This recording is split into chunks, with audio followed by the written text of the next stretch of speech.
Whoa, buddy. Put that thing back in its holster. We haven't gone anywhere. I don't understand. Check out the MichaelDukesShow.com for information on how to get access to the podcast. Welcome to the party, pal.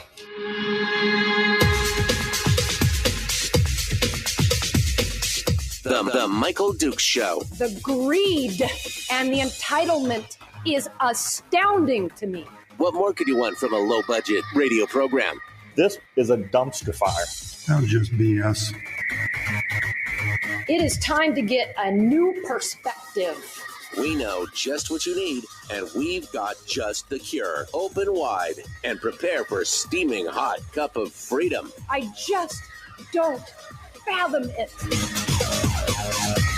The Michael Dukes Show, streaming live across the world. Oh, baby, yeah. Live around the world on the internet at MichaelDukesShow.com, where you'll find everything. I mean, live audio. Oh, I suppose I should turn on the live stream. I forgot to turn the live stream on this morning. Okay, live stream is now on. Live on stream, stream only, audio only stream. And, of course, links to the podcast, which is available on CastBox, Stitcher, iTunes, Google Play, Spotify. And, of course, links to our social media sites where we simulcast the radio show every morning on Facebook, YouTube, and Twitch. That's all on the internet.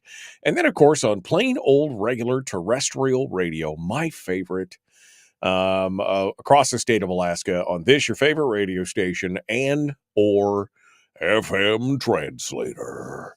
Good morning, my friends. How are you this beautiful, crispy, cloudy, 23-degree morning? How are you doing this morning across the state of Alaska? Boy, this week is really gone like lickety-split, right? Just jumping right through it. And today is going to be no different. We're going to have a whiz-bang of a show today. That's a technical term, whiz-bang.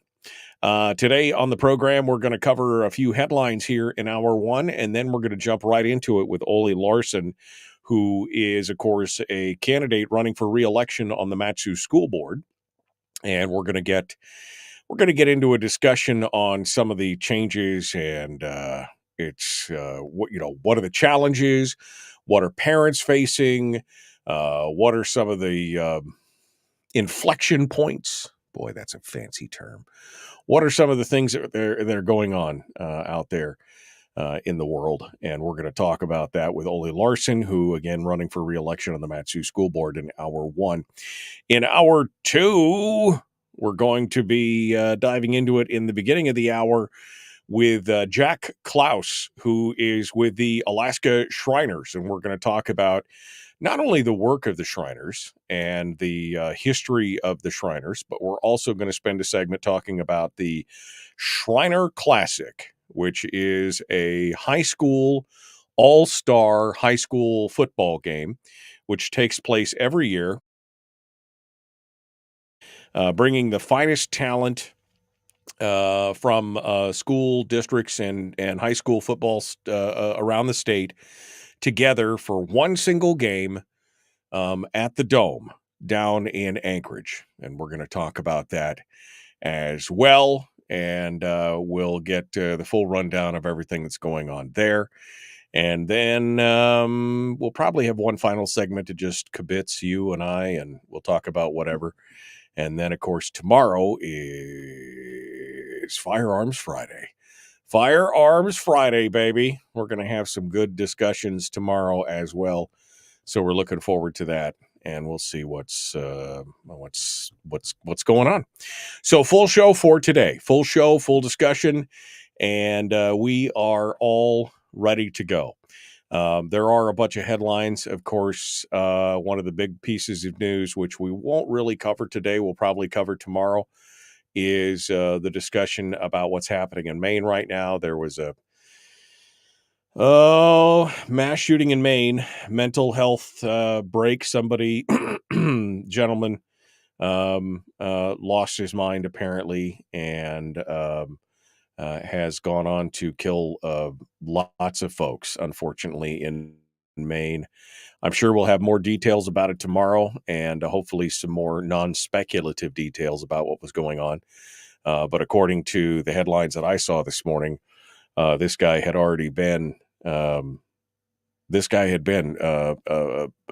adjudicated. He had been committed. He'd had some involuntary commitment going on. And then was somehow able to continue on after that. So anyway, I don't want to have any more speculation on it because we don't have enough details. But we will know more about it tomorrow, and we'll have some discussion. We'll have some discussion about it. So that's going on tomorrow for Firearms Friday. All right. Well, let's dive into the headlines here this morning. Let's dive into sorry, I have a backlight here in my studio and my dog is walking in front of it. It looks like one of those monsters, that you see in the movies where they make a shadow on the wall.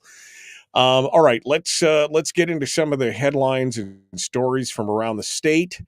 And we'll talk a little bit about some of the interesting news that's going on. I thought one of them that was very interesting was a discussion in Anchorage about a new bond measure. Yep, they're going to pass a new bond. This one for $12.5 million, $12.5 million, which they're going to use to install public restrooms, toilets around the city of Anchorage. Apparently, one of the problems in Anchorage is that they have very few restrooms available to tourists, pedestrian trail users, or anyone else. $12.5 million, though. And, of course, public restrooms are a feature that most cities have. And this has been kind of a challenge for many folks. The lack of readily accessible accommodations mean people need to they often have to go make a purchase at a store to be able to use the facilities at a store. On top of that, of course, the Muni is grappling with their own homelessness crisis, with hundreds of people living outdoors. And although they moved a few porta potties around to some of these places, boy, it's not a place that I would like to have a tourist go into to use for the facilities, right? Because they're not treating them very, very nicely. Though officials have moved a small number of porta potties to some of the larger homelessness encampments people staying at such locations have regularly complained of squalor and unsafe conditions inside the toilet. I mean, I just can't imagine what it would be like. So the proposal that they have in front of them calls for setting up 20 to 30 new public bathrooms across the Muni as part of a pilot program to see how well it works. They are eyeing a specific model of porta potty from a company called Portland Loo. It was first built and deployed in Portland, Oregon by a company called Madden Fabrication. Unlike the porta potties that we have right now or a brick and mortar public bathroom, these modular units were designed specifically to deter crime, vandalism, and drug use. Oh, they must be warm and fuzzy. Angled louvers on the siding allows for a measure of privacy, but they don't have solid walls. So you get these louvers that kind of protect you, but you're not living inside one of these things because there's no walls. They also hand washing stations are on the outside, and they only use cold water, which I'm not sure how that's going to work in the middle of winter. They are protected with an anti-graffiti clear coat, which makes them easy to maintain and able to take a lot of abuse. The Portland Loo, says the company's website, also uses blue lights inside of it to prevent drug users from locating veins. Oh my God. I mean, I'm reading this, I mean, good for them. Don't get me wrong, but I'm just thinking you've got to think of everything when it comes to these things. I mean, it's astonishing. The cost of each one of these units, well, about $150,000 a piece. And so they are out there looking to find all these.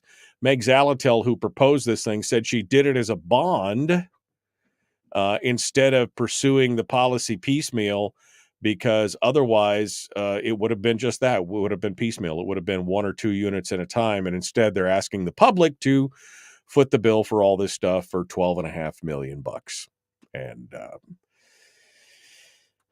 I mean, you're damned if you do, you're damned if you don't. I don't know. Again, the comment that they said, it just makes a lot of tourists mad that they have to buy something to go use a bathroom. I bet that bathroom is a lot cleaner than most of the public toilets around there. That's all I'm saying. I'm betting that that's probably a big deal. Also, hey, remember that viral ad campaign that Carluck used down on the island of Kodiak? Remember that Carluck? The Carluck, they did a viral ad campaign where they invited a couple families to bring their kids and come on up, all expenses paid. They'll take care of everything. They'd pay your bills. They'd give you a job. They'd give you housing. I mean, remember that whole thing? I mean, that was huge, right? I mean, it made the national news. Well, that school in Carluck, which reopened this fall, will close again just after a month in session due to those families' departures. I mean, who could see this coming? The decision to close the Carluck school was unanimous at an emergency board meeting on Tuesday. Reopening the school was a huge effort for all the parties involved. Carluck had just a few dozen year-round residents, with only 2 of them being school-age kids. The village advertised free living expenses for 2 families to move there over the summer. The state requires 10 students to be enrolled. The ad worked. 2 families with 8 kids between them moved to Carluck in September, and the district's Board of Education voted to reopen the facility. But as of Monday, both of the new families had left. It was September. What is this? This is October the 26th. That didn't last long. That didn't last long. It was a blow to the community, obviously. The tribal chief of the tribal council said it was disappointing. We thought we'd pick the right family. One of them, the Wilkinsons, were one of the families that was chosen to fly. They were reached via social media. They said they were back in Kentucky, but had no comment at this time. And the other family could not be reached for comment.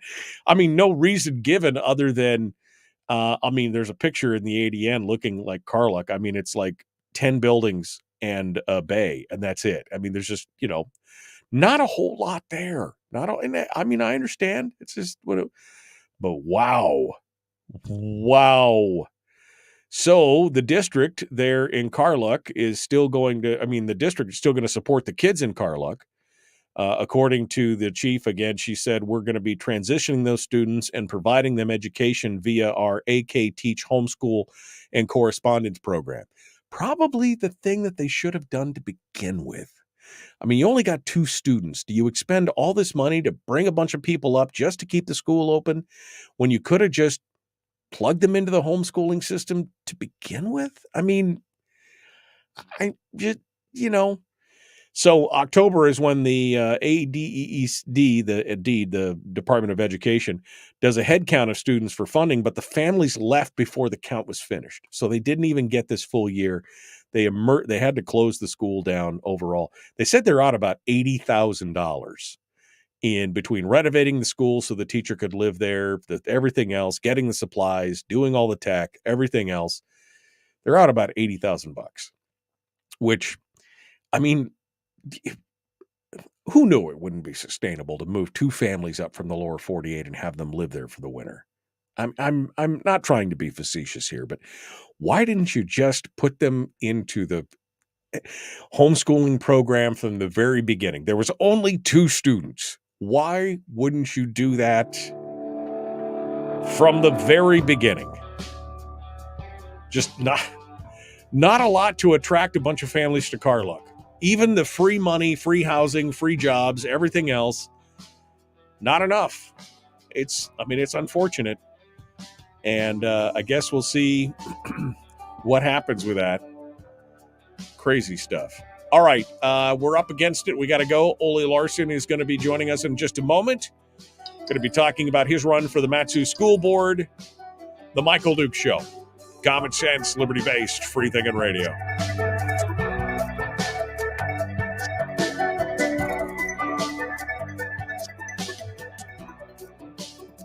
If you missed the show, you can listen to it on your time with Dukes On Demand.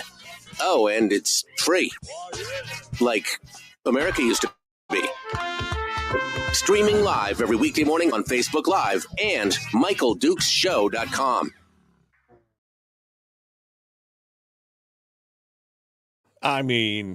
Who could see that coming? Who could see that coming?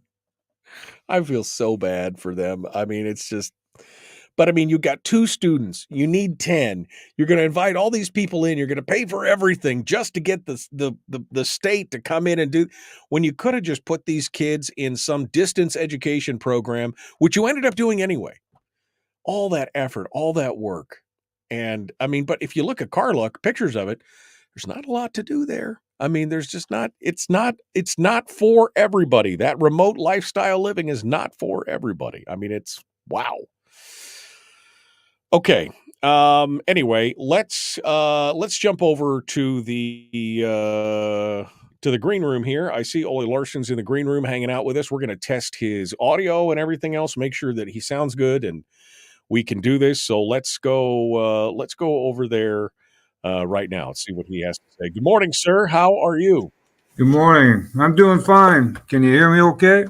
I can hear you okay. In fact, you are plenty loud. Let me turn you down just a little bit here. I just want to make sure we don't blow out anybody's ears. Okay. Okay. Yep. This is what's going to look like when we get going. So don't adjust your camera too much there. So we're good to go to begin with. So are you you're all ready? You're ready already for what we're going to do here this morning? Yes, I am. It's boy, I got to tell you, the school board races across the state have been a very interesting situation. We've been following all the races around the state right now, and it's interesting that these things have become a center point, have become a choke point for kind of all these. Little school board races in little towns in Alaska have become the focus of hundreds of thousands of dollars from around the country. It's kind of an interesting situation. We're going to talk about that here in just a minute. Let me just, I'm going to put this up here for Matsu School Board. Okay. Just putting that into your little bio there so folks can see it. All right. Well, you sound good and you look good. We're going to put you back in the green room for just a second. I'm going to answer a bunch of questions and comments from the chat room, and then we'll be back to you here in 2 minutes and 20 seconds. So don't go anywhere. Have a cup of coffee. Enjoy yourself. Enjoy my virtual donuts in my virtual green room. I've got virtual donuts in there with no calories. Feel free to eat all the ones you want. That's what I need. Yeah, exactly. All right, well, hold the line. I'm going to pull you back into the green room for now. Let me go back over here and see what folks have been talking about. You say public restrooms, Anthony says, but I hear heated meth shacks. I mean, it sounds like they're doing everything they can to make them unhospitable for those people, but yeah, still, it was, it's one of those things. Let's see, what else we got here? Good morning.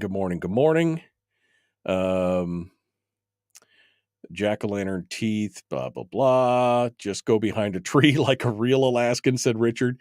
Yeah, unfortunately, there's not a whole lot of trees in the middle of downtown Anchorage. I mean, I guess unless you go behind the ones in the parks there or whatever, and I just don't think that I don't think the tourists are quite ready for that, my friend. Let's see. Expectations. Kentucky to a small island in Alaska, said Brian. Yeah, I mean, it's just, it's one of those things. Kevin McCabe says, I've been to Carluck hundreds of times. Remote is a kind description. Yeah, I mean, that place looks like it is the barren surface of it's, no trees, nothing else, a handful of buildings right next to the water, and that's it. There's literally nothing there. Probably a bit of culture shock for them. Just one of those things. All right. We're good to go. Okay. 30 seconds out, ready to go. That Carluck school cost several millions to build and has never had more than a few kids. Yeah, I mean, again, I wonder what is the aversion to doing a homeschooling type situation in these communities where they only have a handful of kids? Why build a multi-million-dollar building when you could do it a different way? I don't personally understand it. But it's not up to me. Here we go. We're jumping back into it. The Michael Duke Show. Common sense, liberty-based, free thinking radio.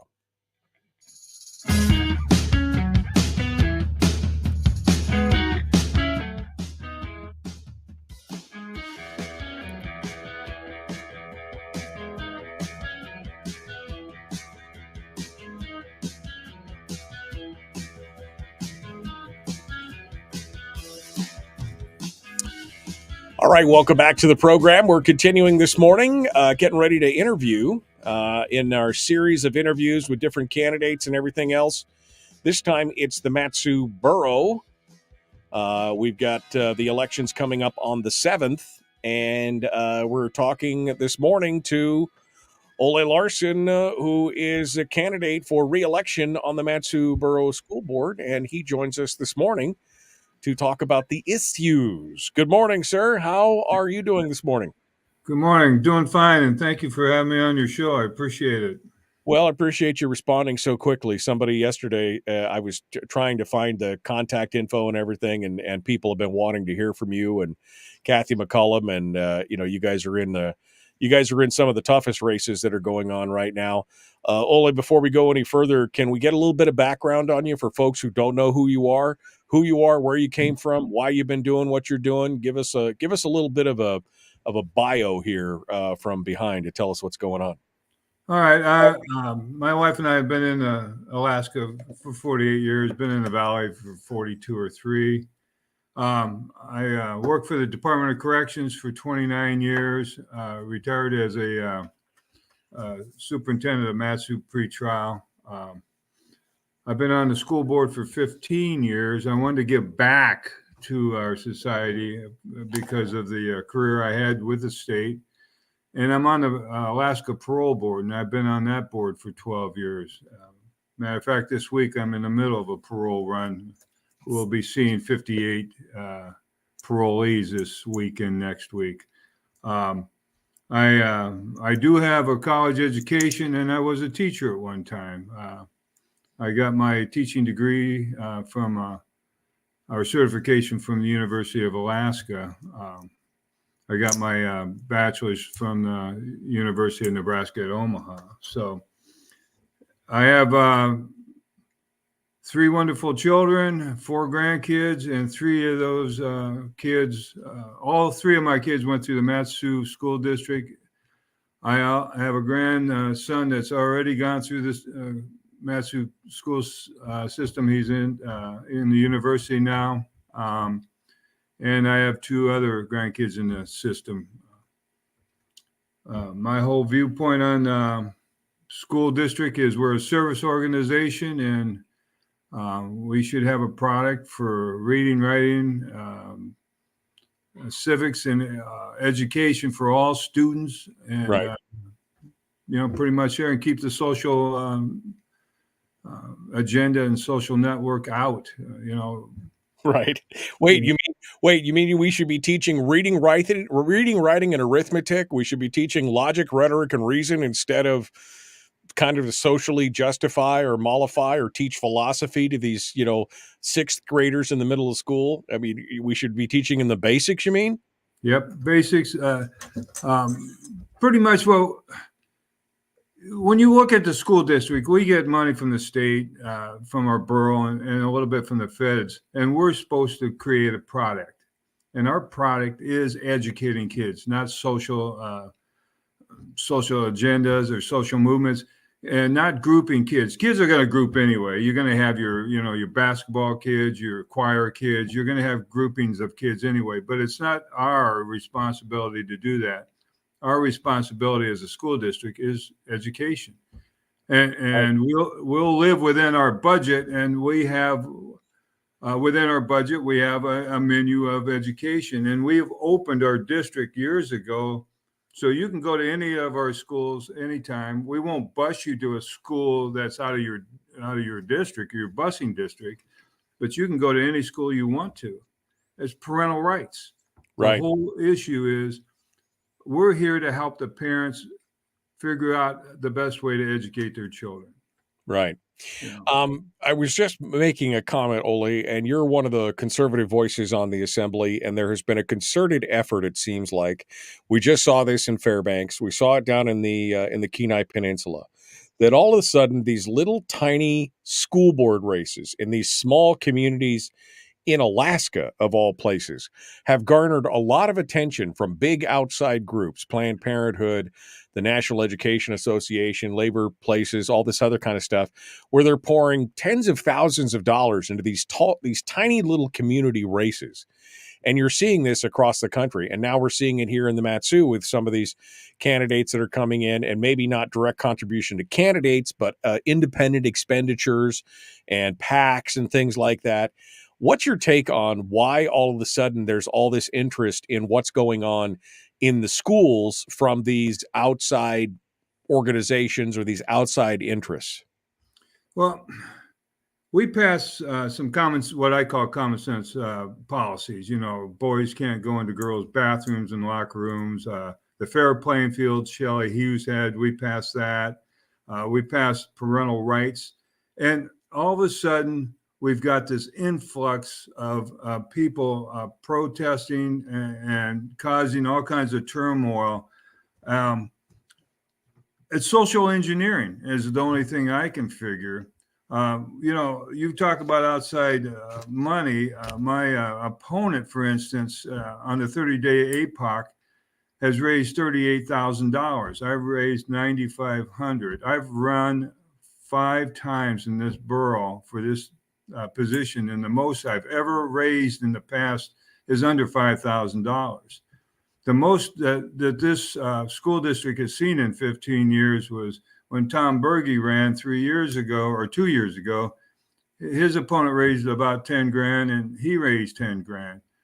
This race alone, I'm predicting between me and my opponent, will hit $60,000, maybe 70. And between the 2 candidates, Kathy McClellan and I, we're broaching $100,000 in this race alone. That's insane. And for instance, here's a brochure that just came into our house here. And on the bottom, it's paid for by Putting Alaska First Committee, 333 Denali Street, Suite 125, Anchorage. K. Hayes, chairman, approved of this message. Top contributors are LIUNA Political Fund, Washington, D.C., Unite, American PAC of Denver, Colorado, and the NEA Alaska PAC of Juneau. A major of the contributors of Putting Alaska First Committee come from outside Alaska. That's what's written on this. Right. So, you know, I've never seen that before in the 15 years, ever. Yeah, ever. We've never seen the kind of outside influence in these small school board elections that we're seeing right now across the state of Alaska, which tells me one thing. We're in a battle for the hearts and minds of our children. That's what this is about. We're seeing hundreds of thousands of dollars being pumped into races cumulatively across the state. And you got to start wondering about what is going on.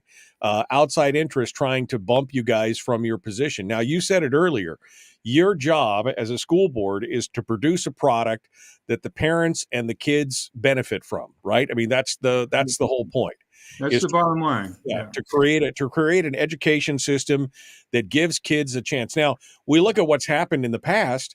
I mean, we still got, what do we have now? 76% graduation rate in the state. That's up like 3 points from when Sarah Palin was a governor back in the day. So 1 in 4 is basically still failing.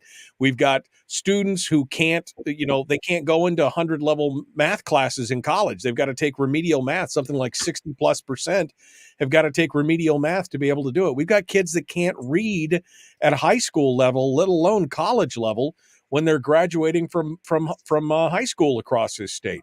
We're not doing necessarily a great job, but I think you've hit the nail on the head when you talk about the social engineering and the social aspects, not focusing on those things instead of the reading, writing, arithmetic, talking about the triumvirate of logic, rhetoric, and reason, that we could teach kids how to learn, teaching them to love learning, and then allowing them to kind of go on their way.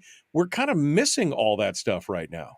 Yeah, and what we're doing is, we looked, our superintendent and the board looked outside, especially superintendent, at like Mississippi. Why they increase their scores from the bottom of this nation to the middle, and they're climbing up. And we've adopted like some of those policies, like a late start Monday, where teachers look at the standards that they're teaching, look at the week that they're teaching as a group. Like you take all the third grade teachers in a elementary school and they look at what they're doing.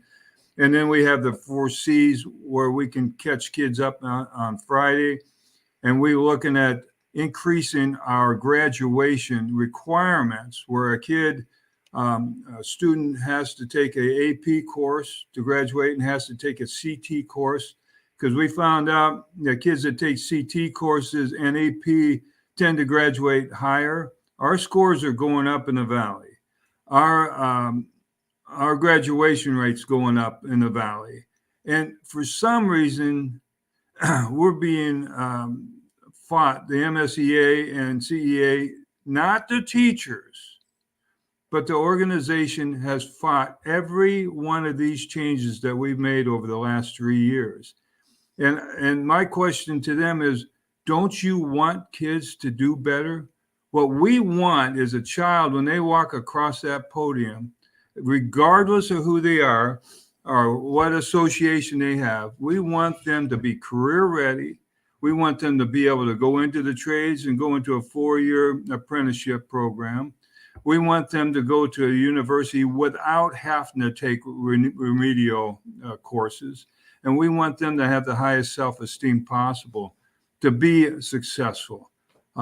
Again, I've told you I'm on the parole board. I've been in corrections all my life. I also spent 6 years of my career, the first part of my career, at McLaughlin Youth Center. So I know what happens to kids that fail school. I know what happens to kids that go astray. And that's what we're trying to prevent. And we're trying to be, we're successful here, and we're going to only increase. Yeah, no, Matsu is actually, as you said, they're increasing their scholastic scores. They're doing a better job. Matsu is one of the best examples in the state of doing the job right. I guess my question is, why would they want to change horses in midstream at this point? One of my observations about school boards specifically is this, Ole, and we can comment on this before we go to break, and then we'll come back. But my observation on school boards is originally the idea of a school board was that they were a body that was made up of parents who cared, parents who had kids in school or who had school-age children who were trying to create the best product for their students and for their own children and the children in their community. What's happened, it seems like, over the last 15, 20 years is that slowly but surely school boards have become basically made up of educational industry players, teachers, superintendents, principals, labor people, basically all the people who are involved in the education system instead of parents who are just, mom and pops who are just, they have a job, they do it, but they come down there because they care. It seems like it's changed, and I think that has not been for the better. Do you agree or disagree with my opinion on that? No, I agree totally. And that's the big push is to get people. I'm not saying they don't care, but they have an agenda. The agenda on the school board right now is to educate kids. Like I said, I had 3 kids go through this system, and I got grandkids. I want them to walk out and be productive. But when you put in somebody with a total agenda and looking at the money, you need to follow the money. One thing that we did this last spring, for instance, is we imposed a contract and got rid of the NEA trust fund, which was because they would not give us any claim data over the last 10 years. So we were paying for a product, and it's like buying a bag of potato chips, and all it says is potato chips. You don't know what's in it, and you have no way of regulating it. We want to become self-insured, for instance, and bring down the cost of insurance, but we couldn't do it. So you got to follow the money. It's all about money and control. But why do we do that as a school board? Like you said, school boards were created so we can figure out the curriculum that's necessary for this certain community and be able to educate kids. But now it's big money. Yeah. Why would anybody spend $40,000 for a local small school board position? Yeah, no, it's a prime question. It's a good example, and it's something we should all be asking ourselves right now. And it's one of the reasons why we need to encourage people to get out and vote early. Early voting is available right now. Ole Larson is our guest. He is a candidate for re-election on the Matsu School Board. We are going to take a break, and when we come back, we'll have more with Ole Larson. And we'll see if we can get some more info on his candidacy, what separates him out from his opponent, and more. It's all directly ahead. The Michael Duke Show. Common sense, liberty-based, free-thinking radio.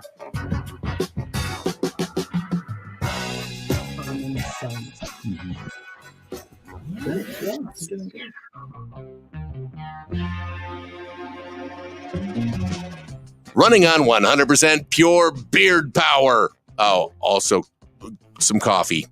We dip our beard in coffee. Ha, nice beard. The Michael Duke Show.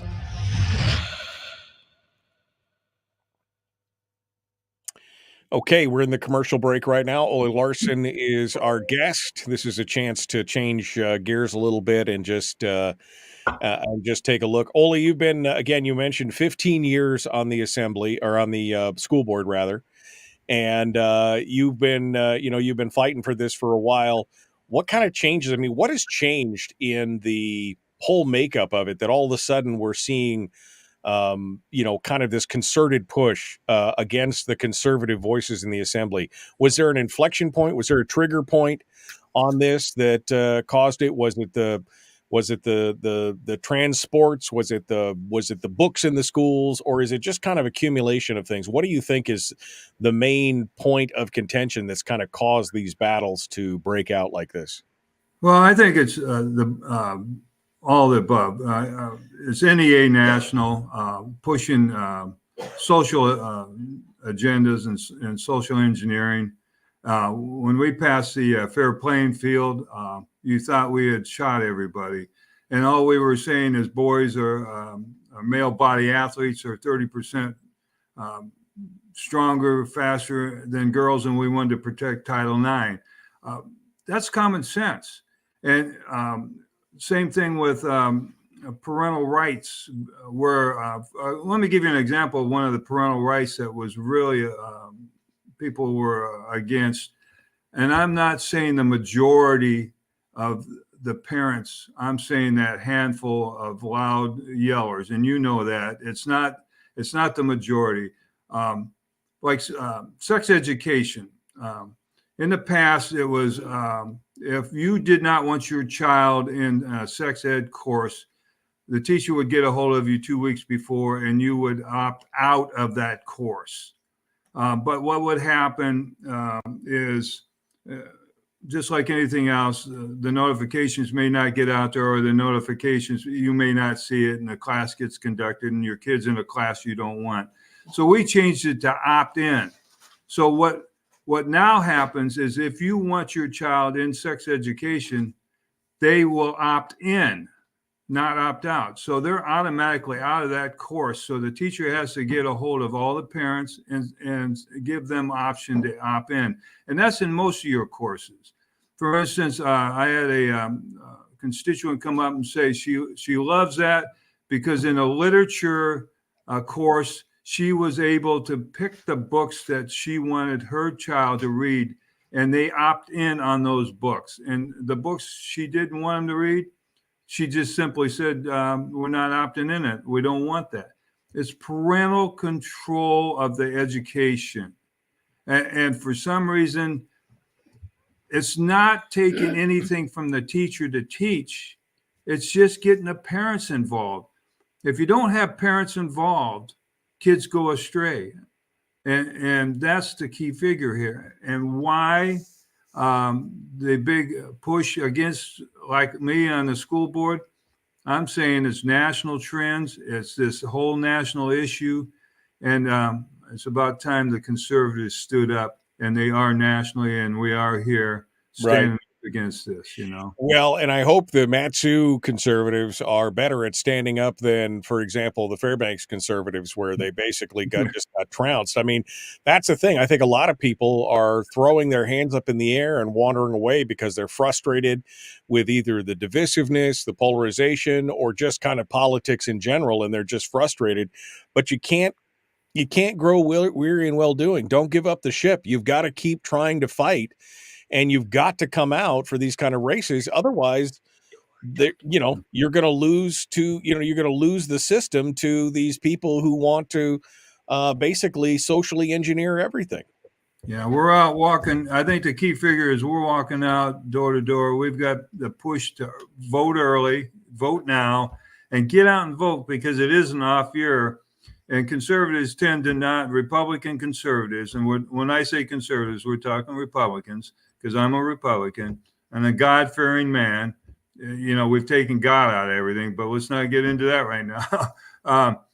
They need to get out and vote on these off years. And the Democrats know that conservatives and Republicans don't vote on off years. So we're a big push right now in the Valley is to get out and vote. Your vote is important. And what I've told people is, you got a choice. It's a clear choice here. You want social engineering, or you want us to teach reading, writing, and arithmetic and give you a good service and bring your kids up to high self-esteem, be able to read. Like the READS Act, we're incorporating that. We don't have a problem with that. We're trying to figure out how to fund it a little bit, but that's our issue. That's not your issue. And we will abide by it. All right. The ding means we are about 25 seconds out. We're getting ready to rejoin the radio. Let's continue on. If it's not the teachers, then why did they vote no confidence, concerned about the peer pressure? We'll talk about that as well, Tawny. Thanks for joining us. All right. Ole Larson's our guest. We're going to continue the Michael Duke Show. Common sense, liberty-based, free thinking radio. Like and share, like and follow. Here we go.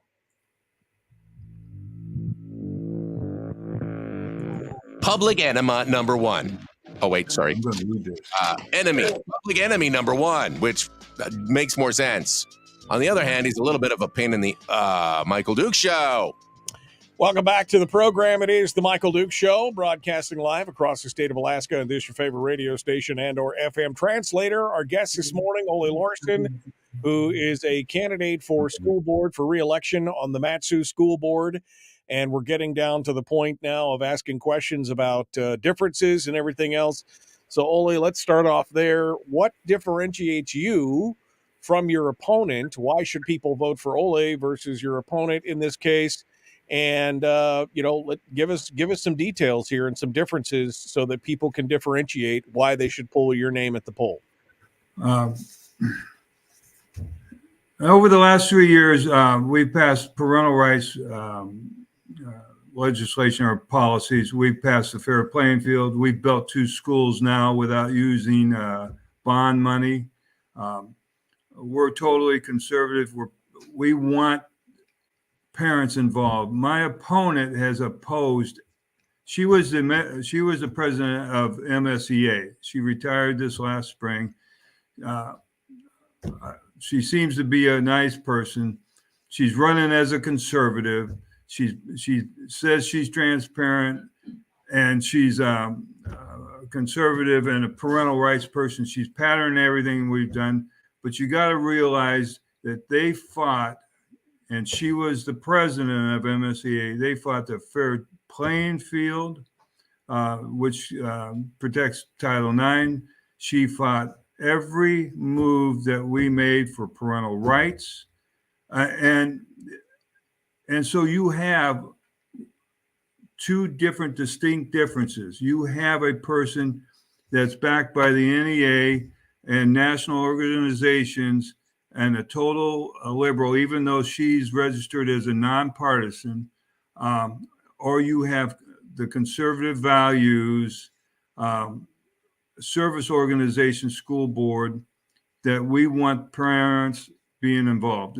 I mean, it's a choice of having the school district look like we have right now or look like Fairbanks or Anchorage. Right. It's a distinct difference between the 2. I mean, that is a glaring difference. When you have a school board that's dedicated to parental rights and getting parental involvement happening versus a school board where they believe in their heart of hearts, based in their words and their deeds, that somehow they know better than the parents how to raise those children, I think that's the clear choice here, right? I mean, essentially, You're saying they fought against every opportunity to have parental involvment, to have parental overrights or parental oversight of schools or classes or specific topics. They don't want that. They want the kids to be basically in the control, in the domain of the teachers, and that the teachers make those decisions as if they were the parents. Correct, because a good example is we were out walking yesterday, and one of the people that we talked to had my opponent come up to their house 2 weeks ago, and they started asking her about parental rights. And she said, well, the teacher should determine if talking with the child should determine if the parent should be brought in or not.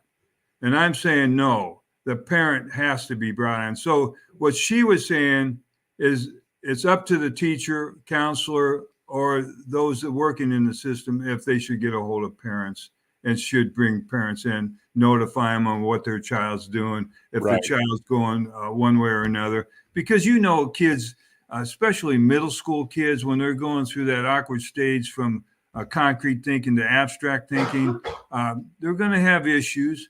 And what she's virtually saying is, we'll take care of them and not the parents. And not notify the parents. I can't imagine doing that. I cannot imagine not allowing and not telling parents.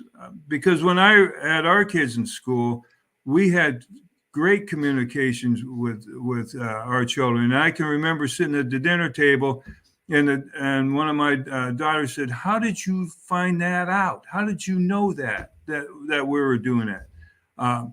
It takes the community to raise a child. And what you're cutting out is that community and saying, I can do it without that community. It doesn't work that way. Right. Well, I mean, it takes a parent really to raise a child, and they're the ones that are ultimately responsible in the eyes of the law, the eyes of God. I mean, if you, whatever authority you want to plug in there, the parents are ultimately responsible. And it seems like what they want to do is usurp the parents' position in this case. And I think that just goes a long way toward creating a dependency state and a trust of government that is misplaced in that regard. Yeah. What a huge burden on somebody to do that to begin with, especially if that child goes sideways, Right, exactly. Well, and again, not that the teachers are, not that the teachers are bad. It's just that they shouldn't be forced to take that responsibility Right. of being responsible for the children, because that's really not their position. Go ahead. And I'm sorry for interrupting you, but one of my daughters is a teacher, has been for 18 years. Oh, by the way, she got the job before I got on the board. And she virtually says that if she doesn't have parental involvement and she doesn't have the parents involved in her everyday class, she can't get anything done. She can't, that's the big strive. And majority of your teachers, I believe, are there. But it's this social engineering from the top, which I don't understand, where their constituents or their members of their unions virtually want this parental right policies. And why should I have to pass a policy for common sense? Have you figured that one out? It's common sense stuff. Well, it's common sense. It's amazing they call it common. It's so rare. That's part of the problem right there, Ole, for sure. Yeah. Of course, COVID, raised a lot of people's eyebrows, and we saw a lot of different changes and things like that. What's your reaction to the results of COVID, the distance learning, the people who wanted to get their kids back in school? Any thoughts on that before we sum up here? Yeah, COVID was a great one to point out nationally what was being taught in schools, and that was a good thing. When COVID hit in the spring, we remember we had to do the 2-week flatten the curve, which ended up a couple months and not opening up schools. As the school board, we said no. Our primary mission is to teach kids. So in the fall, we opened up schools. We were the only district that did so, and of the top 5, and we were fought heavy by the MSEA, and again by my opponent. They said that we were putting our teachers into death themselves. We actually had a couple of people write me and say they were doing their last will and testimony, and then they fought and said, "What happens if we don't show up?" And we said, "Well, if you don't show up for work, you're going to have to pay the consequences." They also wanted us to create $1 million life insurance, saying if anybody got COVID and died, that we would do that. And we said, no, we're opening up schools. 5,000 kids didn't show up. By the end of the year, most of those kids had come back. Our primary function was to open up schools. And like I said, we wanted to make sure that our kids didn't suffer under this issue. And we've done a lot better with our kids. We still have some COVID issues, but we did well during COVID. And then as soon as we could, we dropped the mask mandate and got rid of that. And then as soon as we could, we didn't even mention COVID. Right. Ole Larson's our guest. We're down to the last minute or so here. Ole, I want to give you a chance to give us your final thoughts, and then we'll do some wrap up during the commercial break. But go ahead and give us your final pitch here, your elevator pitch of why people should go out and vote for Ole Larson. I'm a conservative Republican, been married for 48 years, very religious, believe in God. Do you want me to give my website? You can take a look. Yep, and go ahead. What I've told people, look at both of them. Look at both websites, hers and mine. It's Ole, OLE, the number 4, kids.com, ole4kids.com. Take a look. You've got a strict choice right now. Yep. A conservative school board that's parental oriented or social engineering. That's the two choices you have. Ole Larson's oleforkids.com, oleforkids.com. If you want to go check it out, Ole Larson, our guest, thank you so much for coming on board. Hold the line for just a second, and we will be back with you in just a second. Folks, we got more coming up. Jack Clouse with the Alaska Shriners in Hour 2, The Michael Duke Show.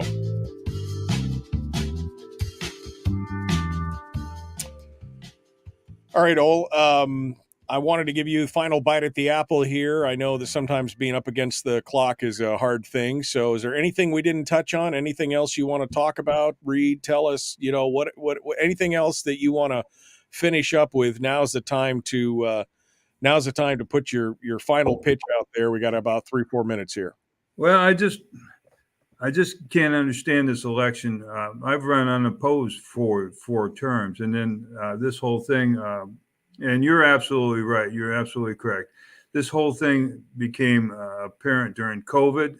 I think parents saw what they were being taught, and the NEA and the Democratic Party wants to stop it. They want to get back to what they were, and the parents are actually raising up and going against it. And as far as one question that's come up is, I've been on the board 15 years. How come we don't have term limits? We push term limits. The Borough Assembly makes that ruling, and they have not made that ruling. So, we can't self-inflict term limits because that's an ordinance. Right. So, and as far as the vote of no confidence, I've got the actual paper here. Yeah, the questionnaire. Yeah, this is for folks who don't know what he's talking about. The MSEA, the Matsu Education Association, put out a push poll to their members to said, basically to have a vote of no confidence for the current leadership and the current school board. And it's basically a push tactic to try and sway people ahead of the election. But go ahead, Ole. You've got it. 2 weeks before. I won't read the whole thing, but the part is one thing they're complaining about is for limiting the role of the student advisor, representing changing curriculum, changing the library policy, limiting the ability of counselors to support students, lack of transparency, and many, many more. Those are all the policies that they're talking about that we have changed for the better. As far as the student advisory, they keep saying that we've silenced them. I blame the staff advisor for the student advisor, what he did. He stood up in front of us and said he is an elected school board member. And he tried to second an amendment to a main motion because he said he was an elected school board member. And I don't blame that child for doing that, that student. It's a teacher advisor that I blame for letting that student go off the end. There again, we're talking. It's an advisory position. It's not an official school board position. It's an advisory position. You're not elected. You come in as the school board, as whatever, but you're not an official position on the school board. Well, NEA and the teachers pushed him to believe that, and now statewide, he wants to get a legislator. They've got a resolution to become elected school board members. They want the voting thing. Now, you figure that's the social engineering again. That's a push, and they're using kids for their agenda. They have pushed heavy on this election that we're silencing children. And they actually had a protest against me on Monday. I went over to see it, where the kids stood and protest against me, but actually the school board for moving the kid off the dais and actually giving him more verbiage and more ability to talk to him. We bringing in other kids and other organizations in the school district to talk with us. We're hearing more kids now than ever. But it's, again, social engineering. They're usually using students to push social engineering. Can you, and we're saying, no, you can't do that. Well, it's because kids are easy to manipulate, right? I mean, that's the whole point here is that you got the useful minds full of mush that they're trying to shape and fold, and they're utilizing them for their own ends. And that is the most heinous aspect of this whole thing, for sure. All right. Ole Larson, ole4kids.com. Links are up in the chat room. Dick posted that in the chat room. Thank you, Dick. Again, reading, writing, and arithmetic, or social engineering, gender fluidity, and sex. What do you want your kids to be taught? That's the question. Yeah. And I think the case is pretty clear, but it won't happen if we don't get out and vote. That's the bottom line. And one last thing, the library books, we got a committee that's doing that. We're not banning them. We're looking at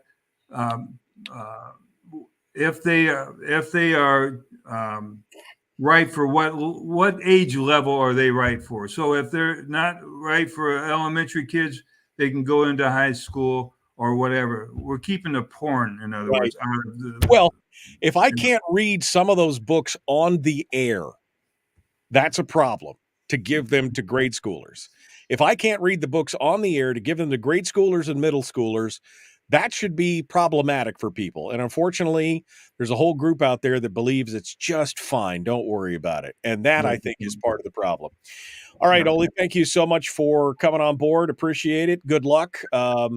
Get out, vote early, and do what you need to do to retain Ole Larson for the school board, and especially with the disingenuous policies of his opponent walking around saying she's a conservative. And it's not. I've had several people say they've said that right. She's said that right to their face when obviously she's not a conservative. So, all right, Ole. Thank you so much for coming on board. I appreciate it. Appreciate you being part of it today. Coming up next, we're going to have Jack Clouse with the Alaska Shriners, and we're going to be talking with him about the Shriners themselves and also about the school boards, and also about the Shriner Classic, the all-star football game. That's all coming up here this morning. Getting ready to do it. This should be good. We're ready to go. So here we go. Hour 2. The Michael Duke Show. Common sense, liberty-based, free-thinking radio. Like and share, follow, do all the stuff. Let's do it.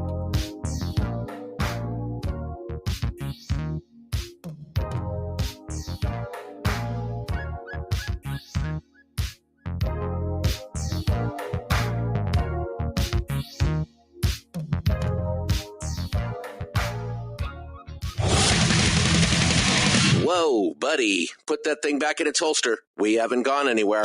I don't understand. Check out the MichaelDukesShow.com for information on how to get access to the podcast.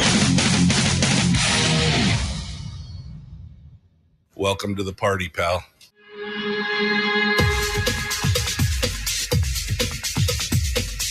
The Michael Dukes Show. The greed and the entitlement is astounding to me.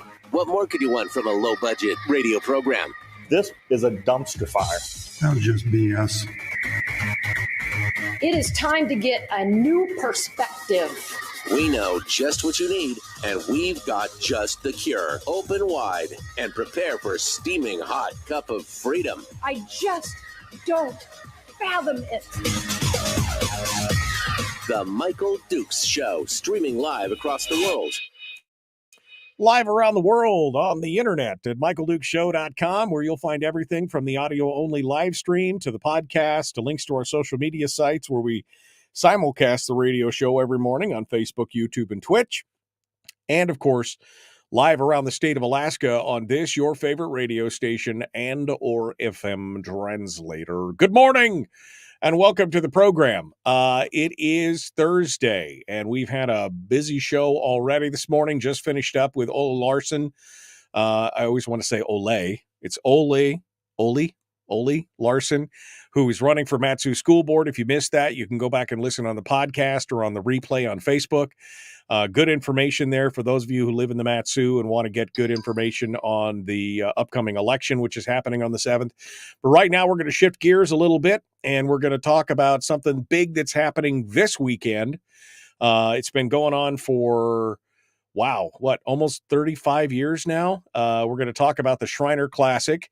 We're going to talk about the Alaska Shriners themselves and more. Joining us this morning to discuss is Jack Clouse, who is the former potentate of the Alaska Shriners, also of course, head of the football unit, which is the organization that puts together the football games.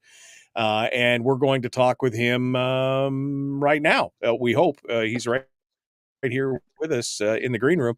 Good morning, Jack. How are you doing there, my friend? I'm doing very good. Thank you for having us, Michael. Well, it's good. It's good to have you on board. So first and foremost, I guess, Jack, we should talk just a bit about Shriners themselves. Probably people are aware of the vaguely aware of the Shriners.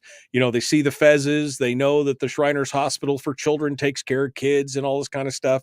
But let's talk for just a minute about the Shriners themselves and what you do here in the state of Alaska before we get into what's going on with the game itself and how the game benefits that.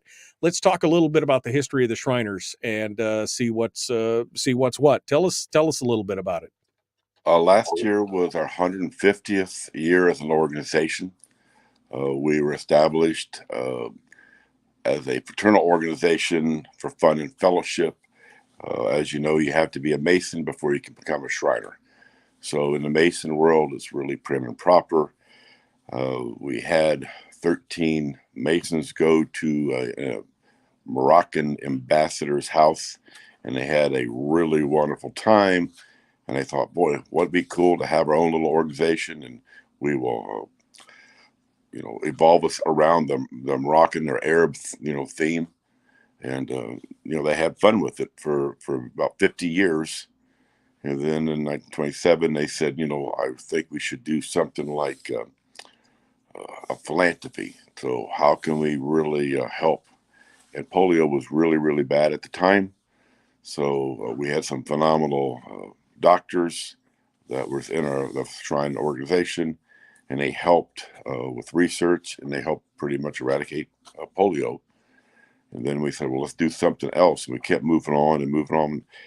One thing about Shriners, we do a lot of research that people don't understand or don't, realize that there's lots of organizational support between different colleges and universities to do research. And, the main goal now is to make lives better for kids throughout the world. We're known as Shriners International. We have temples in the Philippines, Cyprus, Mexico, Canada. So we're a big organization that's growing internationally. Right.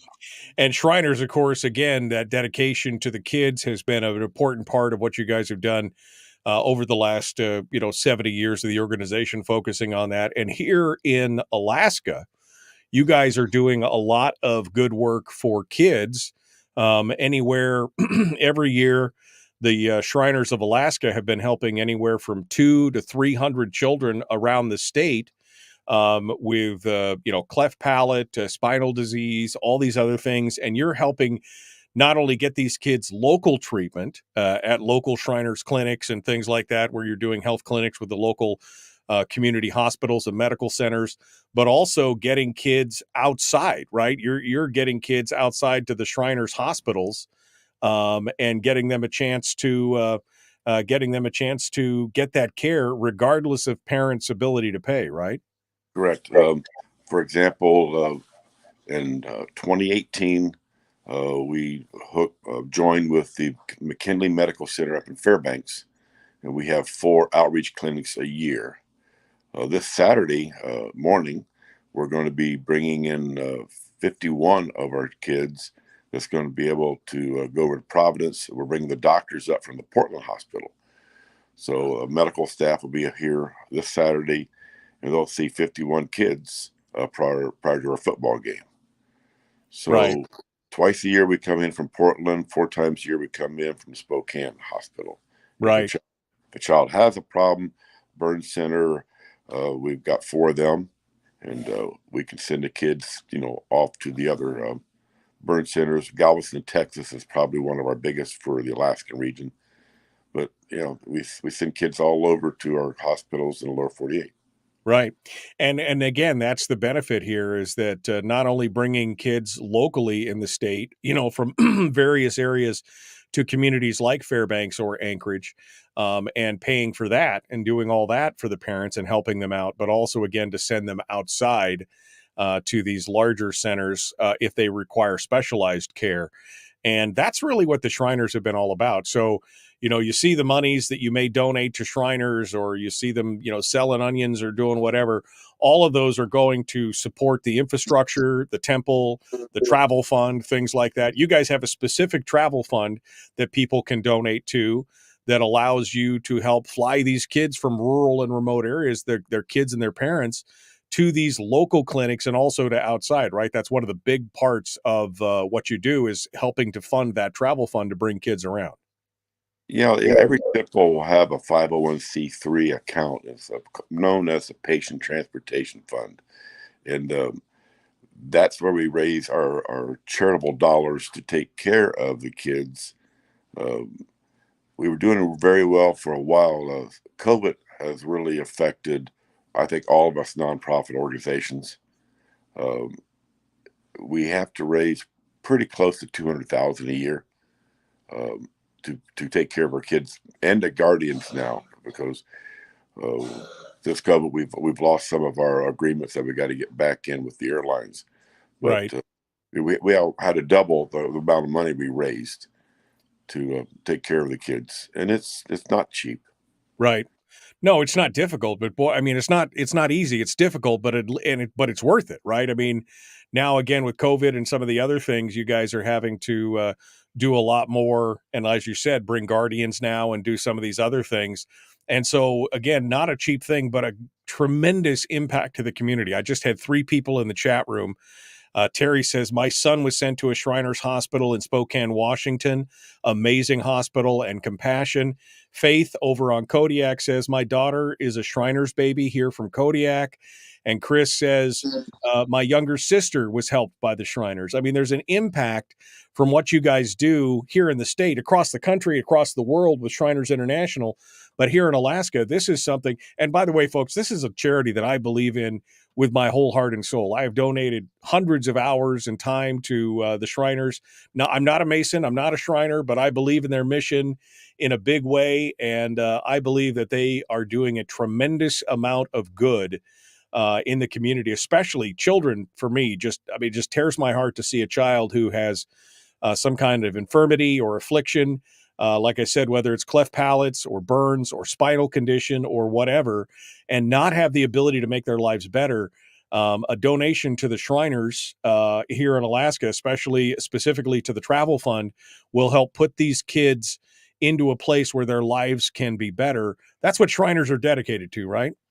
Oh, correct. And I mean, we in Alaska really need to thank you, Michael, and people need to understand the amount of work that you've helped with this football game.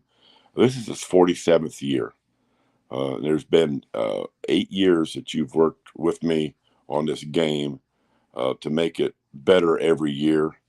And, without people like you and your support, it wouldn't happen to be this good. We'd probably still have a game, but the ability to reach so many people, because not everybody can come to the game. And, we're bringing ball players from Barrow, from Juneau. Every school in the state gets to have one representative, and they'll select the team to fill it out. We'll have 35 on each team. Right. And the parents to watch the game. They can see it through your streaming. Well, I got to say that it's the least I could do to help those kids. I don't really care about the accolades more. I just want these kids I want the kids in Alaska, because my kids are here, and thank God all my kids have been healthy. But I would just like to think that if something was wrong with one of my children, there would be an organization like Shriners to be able to turn to say, I need help. Regardless of the parents' ability to pay, that's what Shriners is all about. It's not just a club. It's not just, the Masons or whatever. It is an organization that really they're wholeheartedly dedicated to taking care of kids. And I just can't think of a better use of my spare time is to help out with these folks and do what I can do to try and make it happen. Jack Clouse is our guest. He is with the Alaska Shriners. He's the head of the football unit, the chair of the Shriners Classic, which is, we're going to talk about here in a minute. The Shriners Classic is kind of the Alaska version of the East-West Shriners game, which we're going to talk about. We'll talk about the history of that. If you want to donate to Shriners, Jack, can they just go to the website? Can they go to the Facebook page and find a way to donate to the Shriners and the travel fund if they want to give 5, 10, 15, $5,000, whatever it is that they want to do? Mm-hmm. If not, I'll give you my phone number, and they can contact me, and we'll make sure they know how to do it, Okay. All right. Well, we'll put it all together here, and we'll have some links up in the chat room before the end of the show today. It's dividend time. I know everybody, it's a pretty small dividend, but if every one of you who are listening gave $20 to the Shriners, we could have a few $1,000s there, to do something with, to help these kids get taken care of. And I don't care where they are. I don't care what part of the state they are. I don't care who they are. If they need help, I'm here for them. And I hope that you as listeners would be willing to pony up, 5, 10, 15, 20, $100 or whatever to help out.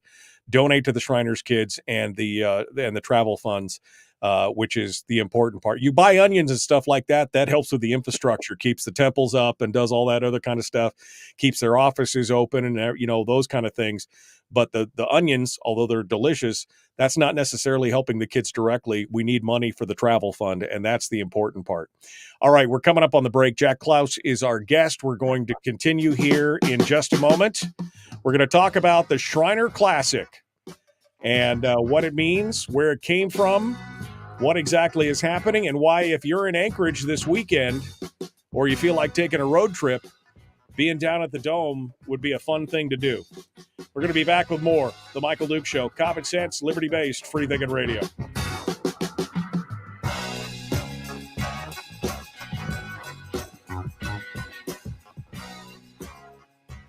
We're broadcasting live through a series of tubes. Allowing all of these entities to provide streaming stuff going on the internet. Well, it's kind of hard to explain. Sorry.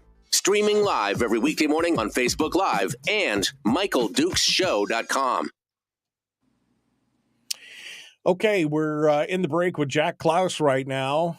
Thank you for sharing your stories, chat room. If anybody else has stories of family, friends, or people that were helped by Shriners, I'd love to hear it and be able to highlight it here on the program. Yeah, they do a tremendous amount of work. And it's amazing when I talk about Shriners out in the public with people, how many people have been affected. I had a friend. I had a sister. I had a cousin. I had a daughter. I had somebody that was helped by Shriners. Again, for 100 years, they've been helping these kids across the country take care of this stuff. And just to me, there's nothing more just heartbreaking than seeing a child who is suffering something that will affect their whole life. Again, whether it's cleft palate or amputee. I have a friend who was actually one of the Shriner ambassador kids who had suffered from a problem with her limbs where I can't remember it's a syndrome basically where her limbs would wither, and she basically had been getting new prosthetics for her legs every year. She had a whole row of prosthetics that you could see every year. There's probably 12 or 15 of them as she grew out of them.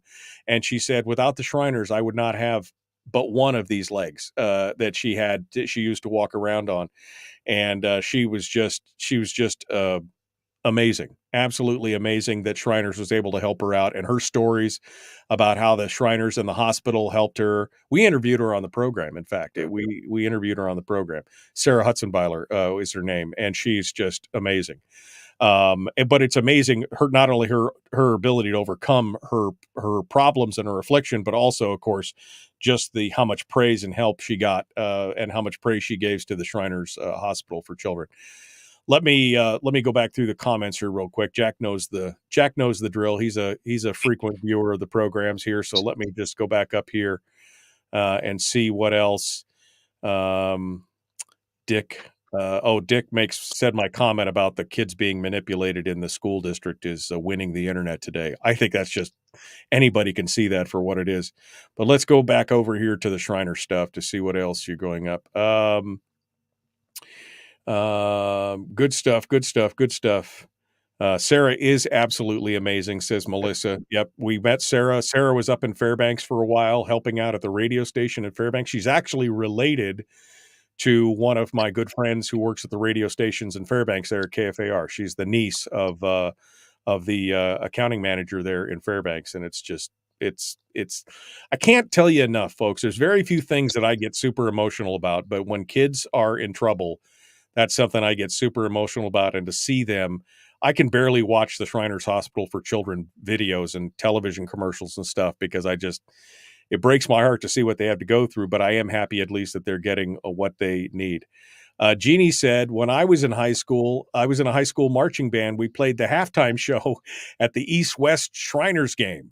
That's awesome. That is awesome to get a chance to do that. And we're going to talk a little bit about the history of the game and how it really is kind of came out of the East-West Shrine game, which is very similar, only played at a college level instead of the high school level. And we'll talk a little bit about that here in just a moment with Jack.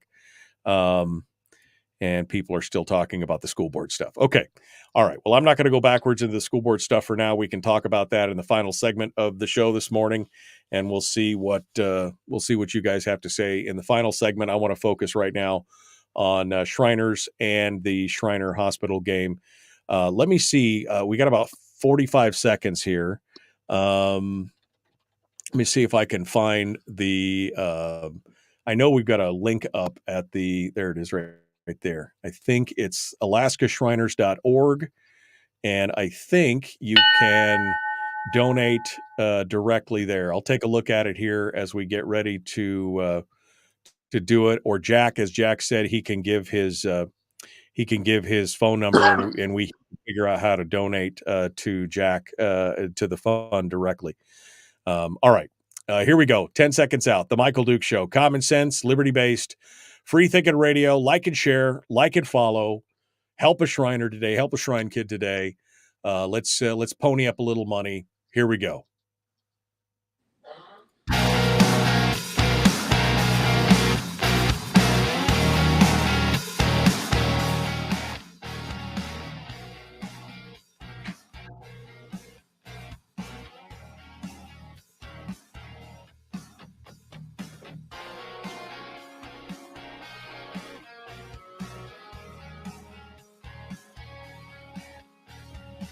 Okay, welcome back to the program. The Michael Duke Show, common sense, liberty-based, free-thinking radio. I was just thinking about the Shriners game, and one of my most prized possessions in my old studio. It's now sitting in my bedroom up on a shelf. But in my old studio was a Shriners Classic football that was signed by all the kids. And I was pretty excited to receive that as a memento of I think it was my first year of helping to support Shrine Kids, and it's been an amazing thing. So Jack Clouse, who is our guest, is a former potentate of the Alaska Shriners, also the chair of the football committee. Puts on the Shriner Classic. So we're going to talk about the Shriner Classic, but the Shriner Classic kind of came out of something else, Jack, probably something that many football fans out there probably have heard about, and that is the East-West Shriners game. Tell us a little bit about that and how that was molded and shaped to use here in Alaska.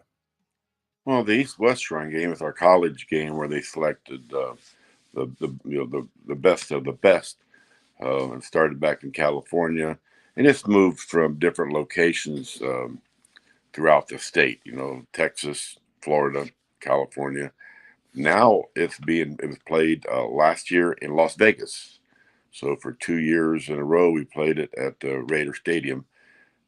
This year it's going to be in some place called Dallas, where they have a big star. They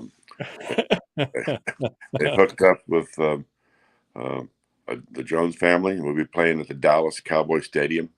The NFL has now signed a contract with us to be one of our sponsors, so that's a big step. The East-West Shrine game used to be the premier college game, and then it took a dip, and the Senior Bowl took over, and now the Shrine East-West game is really coming back with a lot of strength. So we're hoping to get a long-term deal with the Dallas Cowboys and play there for a few years. we have, out of all the ball players we had, I think we had 76 get drafted, and that's a pretty good number to go in, to be drafted by the NFL. They're not all going to become superstars. We had some guy that did a pretty good job by the name of Brady. Brady was an East-West player. Some guy by the name of John Elway. Some Brett Favre. We've had a few decent ball players that play in our game. Yes.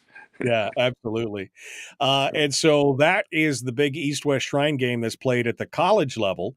But back in 1976, somebody decided, Alaska, we're way far away. We got something different, but let's take a page out of that book and let's create the same type of game. But in this case, for high school students. So the All Alaska Shriners Classic was created in 1976. And you're basically pulling together a big all-star team from all across the state of Alaska at the high school level. Tell me about it. Every school, Barrow, Juneau, Douglas, of course, the Anchorage Bowl, Colony, West, East, Soldotna, Kenai, Seward. Every school gets to send one boy automatically. They get to play the game. And then we develop a team of all the other boys that are selected, all state, all conference. It is truly an all-star game. And the big thing, Michael, is it's not the size of the school, it's the size of the heart of the player. So having we got 9-man football now in Alaska. There's 5 teams that did 9-man football, but we got division, 1, 2, and 3. So it looks like we lost Jack's connection there for us. Oh, you did? Am I back?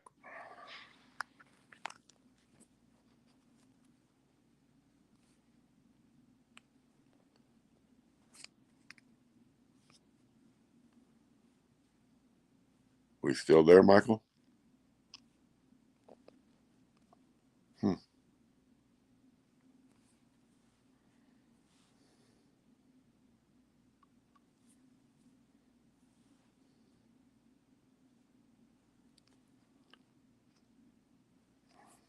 Hello?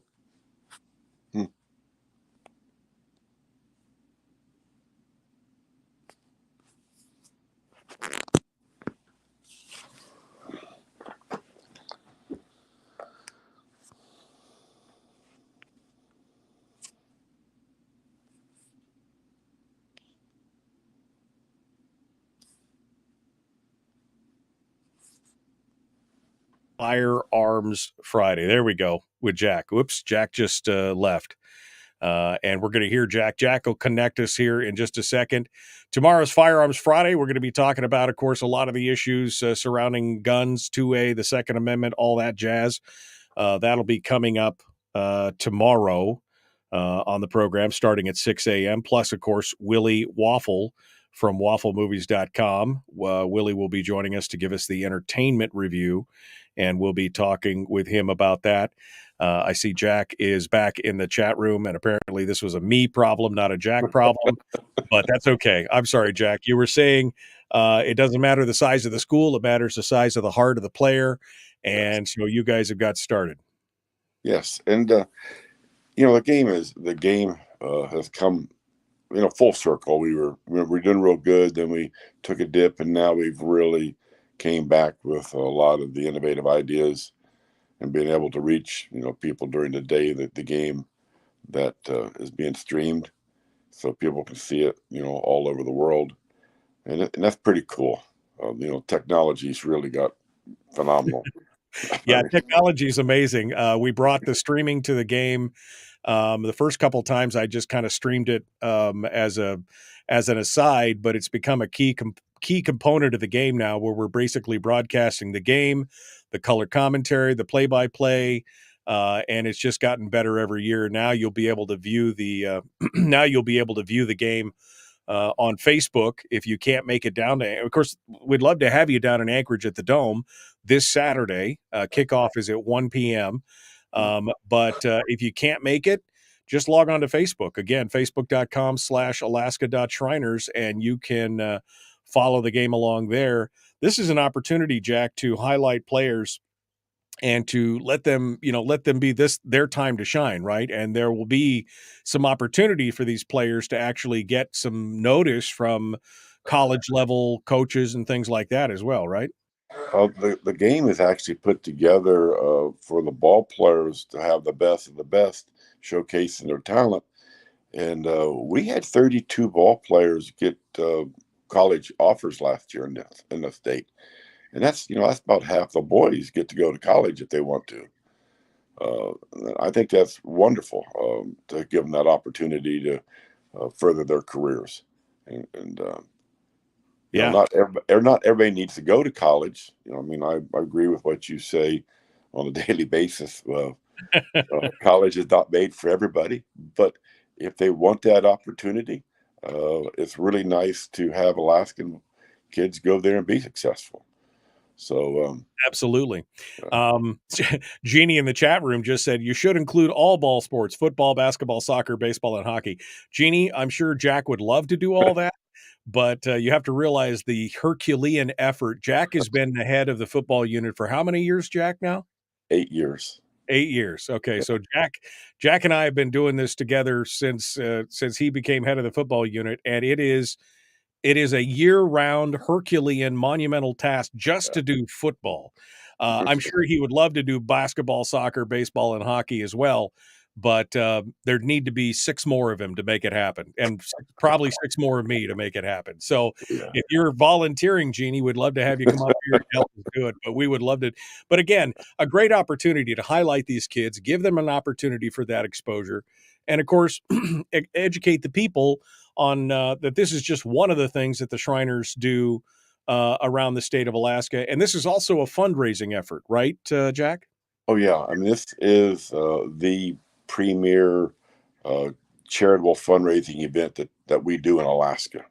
We sell onions, and that's fraternal stuff, but this is our premier, and it's a 501c3, so everybody that would want to get a tax exempt letter, all they got to do is, give us a couple of dollars, and we'll go ahead and get them a tax exempt letter to help them. Right. But the Colony Band has showed up for all of them years, and they are really put on a wonderful show at halftime. Right. So, it's just a wonderful day.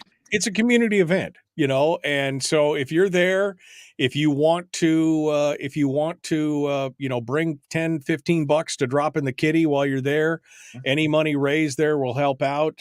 I'll make sure that Jack has a link up on the Facebook page of the website to donate. You can donate to their PayPal.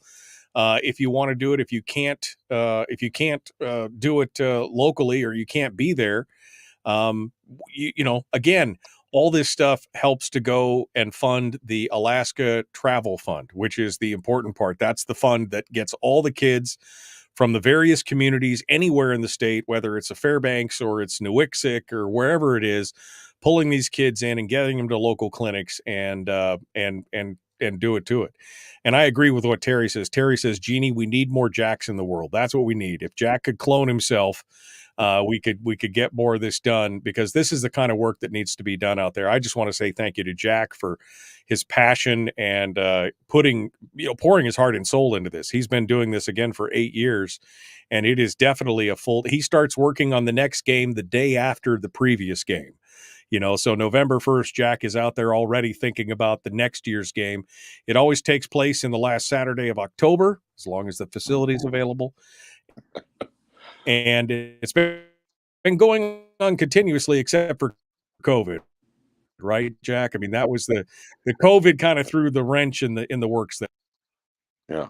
Even when the dome collapsed, we still played the game at Diamond High School. We played it, it's got to go on.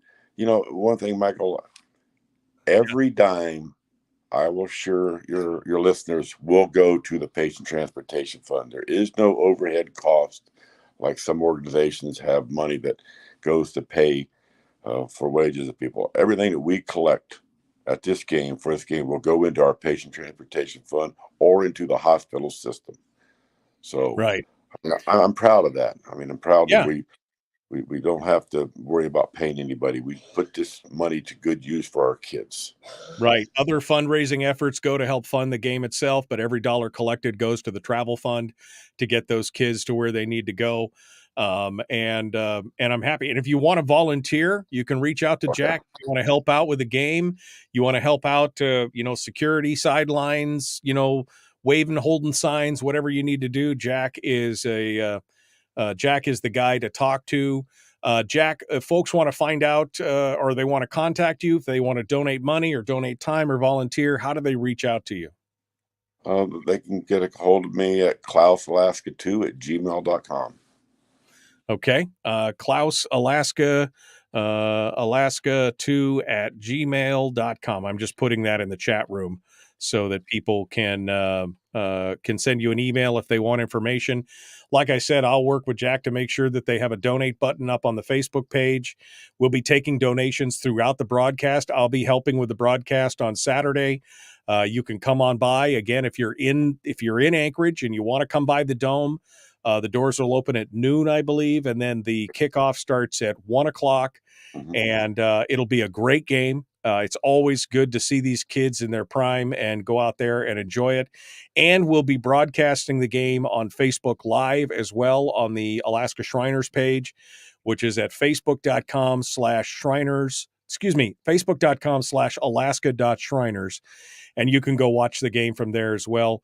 But again, any money donated goes to help the kids and the kids alone. Jack is doing this not for glory, not for money, but out of the goodness of his heart. And he's been doing it for a lot of years. And I'm proud to be able to help them do whatever they can do. I'm excited. I'm excited for this weekend. And Jack, I really appreciate all your hard work and all your effort. You've done a yeoman's job with these kids. And I agree with what, I agree with what Denise said. We need more Jacks in the world. Or Terry said, we need more Jacks in the world. And a few more folks like you. And we could be doing basketball and soccer and hockey as well. Maybe you should start cloning yourself, Jack, to get it done. I do have a wonderful team. My bride, she handles a lot of the work behind the scenes. And the Shriners that support me. We have a pretty good team. It's a wonderful cause. There's nothing that warms your heart more than be sitting at Fred Meyer's and a little child comes up to you and says, "Are you one of them Shriners?" Because, I wear my hats, my jackets. And you say yes, and they want to hug your leg, and the mother comes up and gives you a story, and you tear up. Yeah. You go, I'll do more. I'll do more next time. So. I'll do more next. That's exactly it. It's great. Brian just said, wait, MD can do football broadcasts? Thought you weren't a sports guy. I'm not a sports guy. I'm a Shriners guy. I'm a kids guy. I like to help the kids. I don't know anything really about sports, but I know a lot about technical stuff, and that's what I'm helping Jack with. He's got people that can do the color commentary. I could go, hey, look, it's a ball. That's about what I can do. He's got guys that know all about the football that'll help us out with the broadcast on that. All right, Shriners Classic up going on at the Dome in Anchorage this Saturday. Kickoff at 1 p.m. Be there at noon. If you want to come on in and join us, it's going to be a fantastic time. We'll get some links up, and I'll be posting some links for donations. Like I said, dividend time. If you want to donate $5, $10, $15, $100, $1,000, whatever you want to do, all that money is going to the travel fund to help get these kids from the local communities to the treatment that they need, regardless of their parents' ability to pay. Jack, thank you so much for what you do, my friend. I can't tell you how much I appreciate you. I love it. I love being a Shriner, and I love helping them kids. Yeah, it is one of the most rewarding things to see the smiles on their faces, and you knew that you had just a little bit to do with helping those kids out. It's great stuff. Jack, hold the line. Folks, we are out of time for this segment. We got one more coming up. We're just going to open line it in the next segment. I don't know what we're going to talk about, but it'll be fun. I'm on an up note now. Now that I did this, I don't know as I can go back to anything angsty. We're going to be back with more right after this.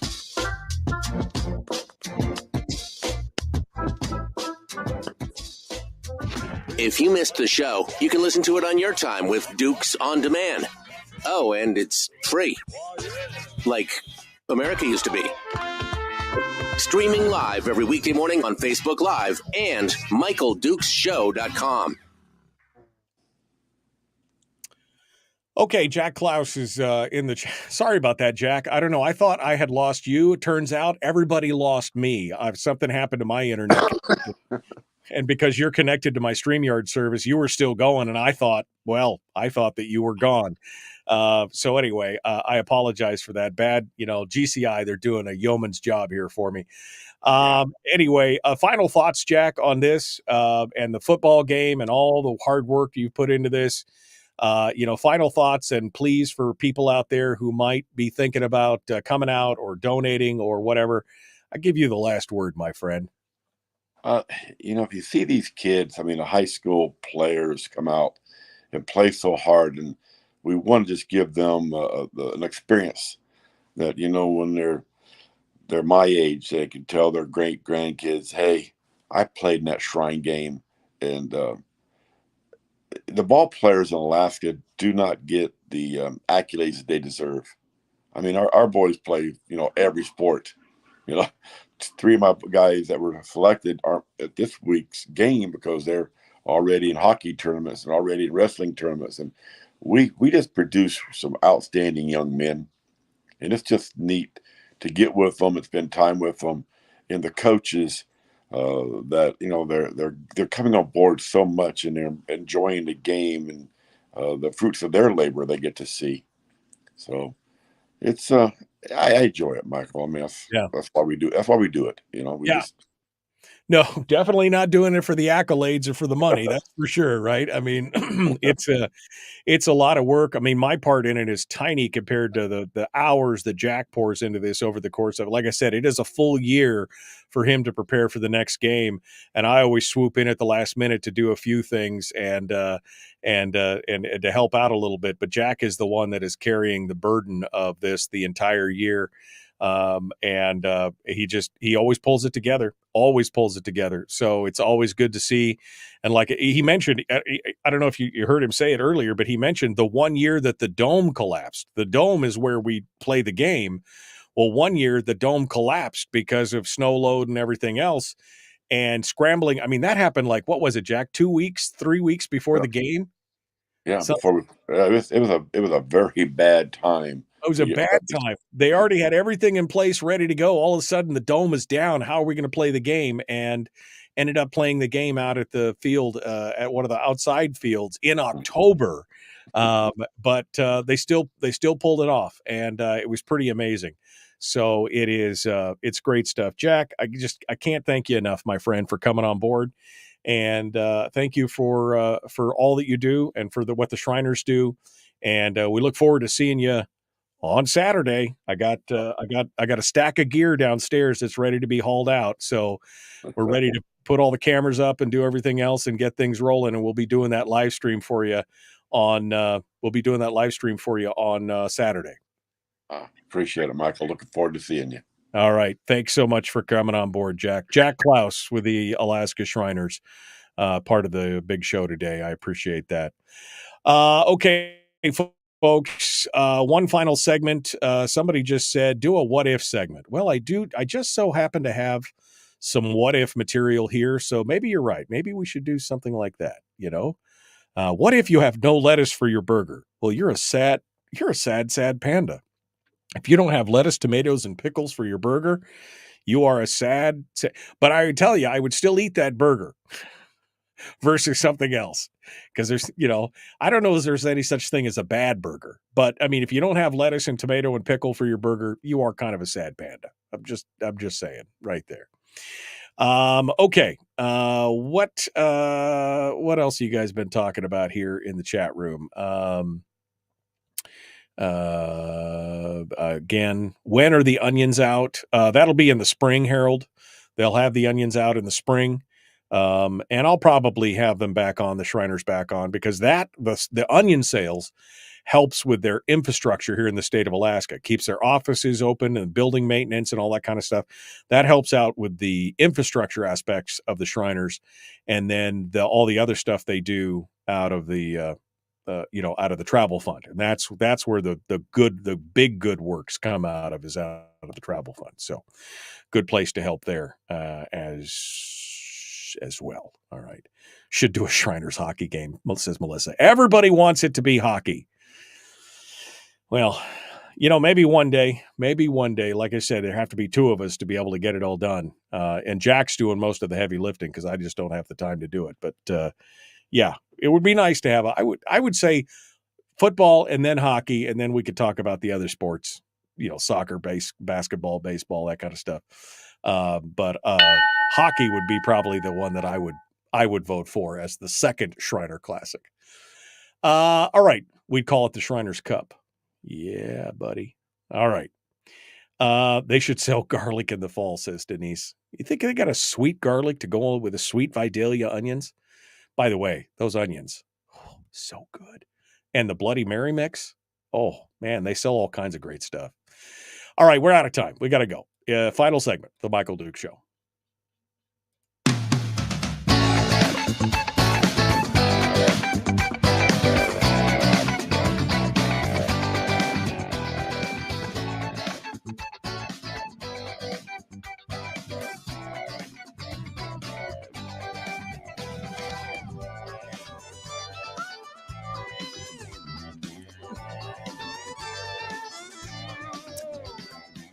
Just be grateful the Shriners do what they do, says Terry.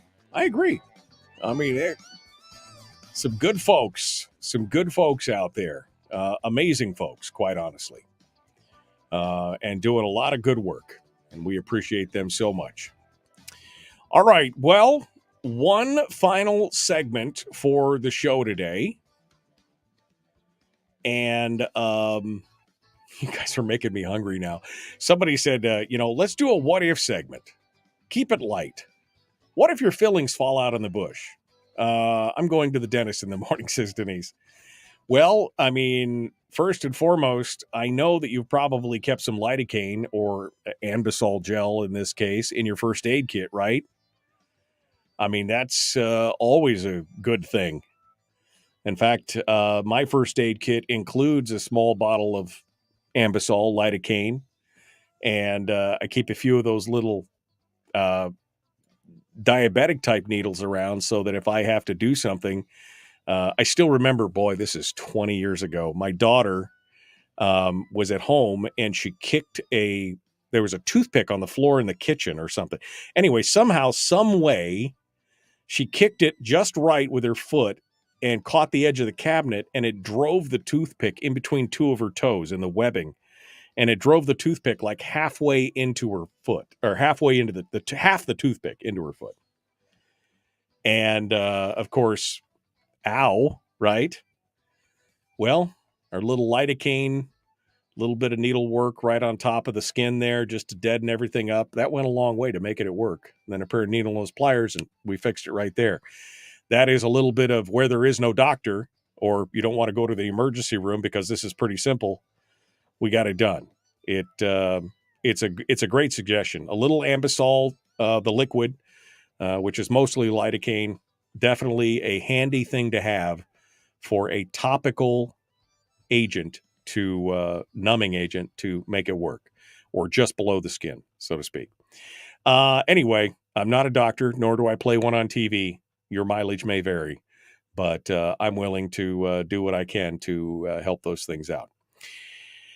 Okay, let's talk a little bit about what if. This was an interesting article, and I mentioned this yesterday, but we never got around to it.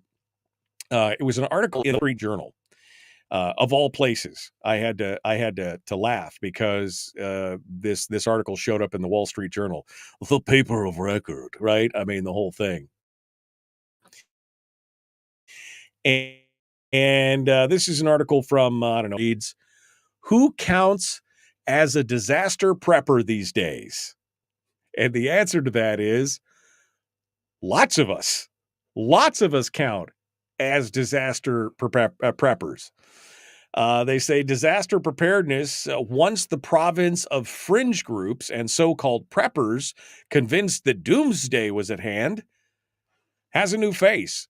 The story goes on to talk about how there's been a renewed interest in self-reliance amongst suburbanites, city dwellers, their homes, their cars for emergencies. And this is all coming from some of the people who are in the industry, owners of disaster preparedness businesses.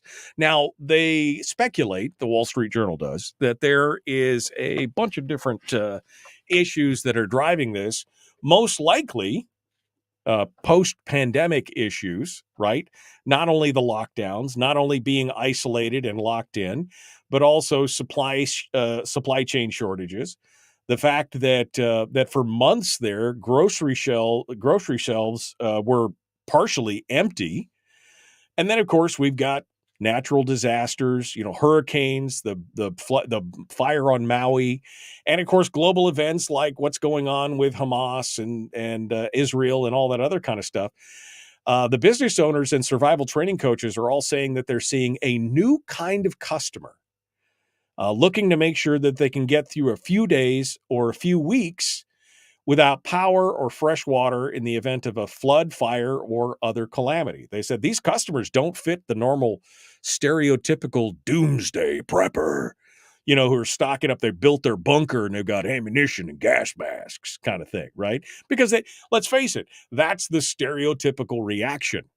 Is that anytime you talk about preparedness, they immediately think, again, this is I had to laugh every time. I would watch that show Doomsday Preppers as kind of a joyride, as kind of a funny thing, right? If you remember the show Doomsday Preppers on, it was Nat Geo or whoever had it, and they'd always interview the guy, and he'd always had 3 teeth in the front of his mouth, and he'd be like, "Yeah, I'm getting ready for the zombie apocalypse or whatever." The next lady'd be like, "I'm waiting for the collapse of the dollar," or "I'm waiting for global thermonuclear war," or what. It was always some very specific scenario or something like that. When in all honesty, if you're talking about preparedness, you need to be prepared for just about anything, but more likely it's going to be flood, fire, earthquake, tornado, typhoon.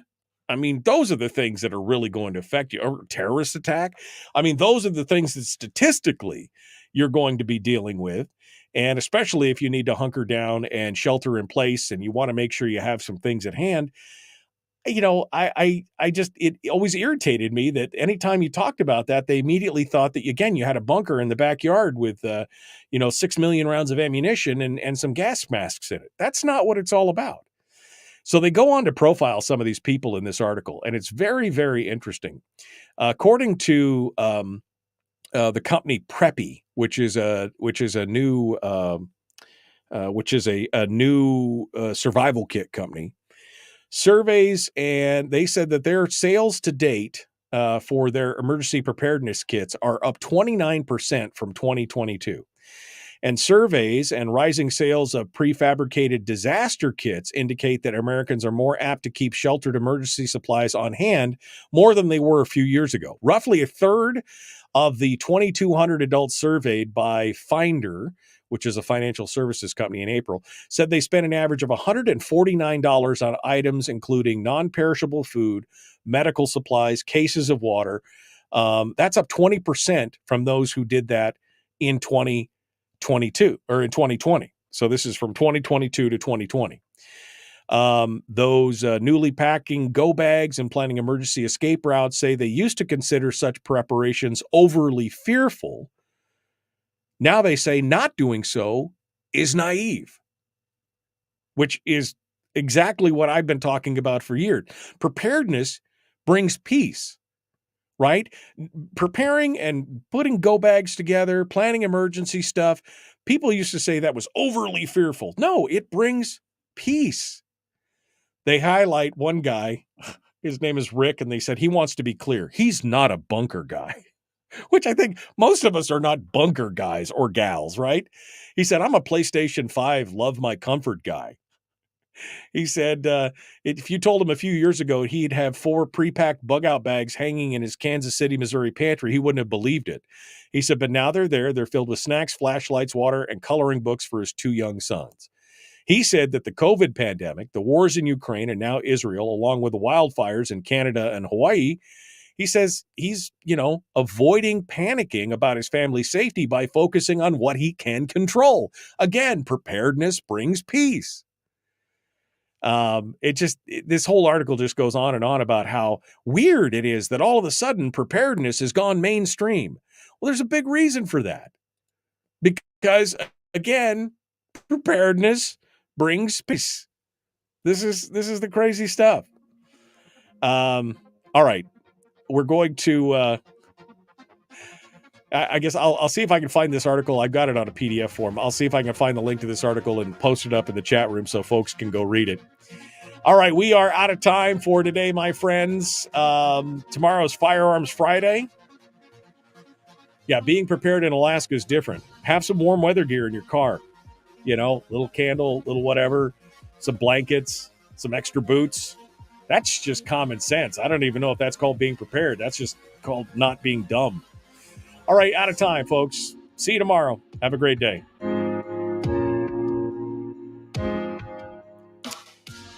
All right. Yeah, don't forget those Jace medical kits. That's a great way. We talked to the folks at Jace. That's a great deal. And, of course, other medical opportunities as well. Medical kits, blankets, a few candles, a little water. What is it that you need? A little bit of everything. All right, we got to go. It is great to talk with you guys. Thanks for coming in.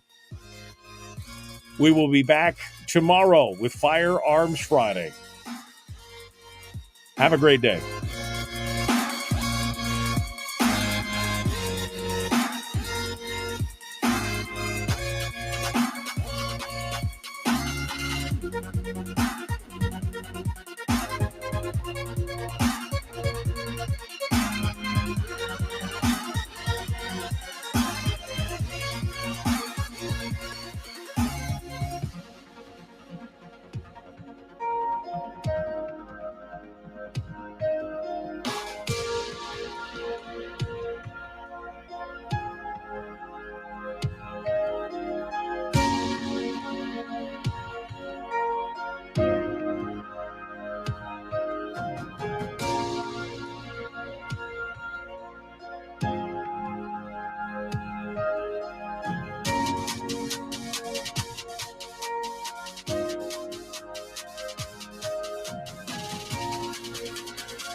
We've shed our terrestrial radio skin, and now we are slimy lizard internet people.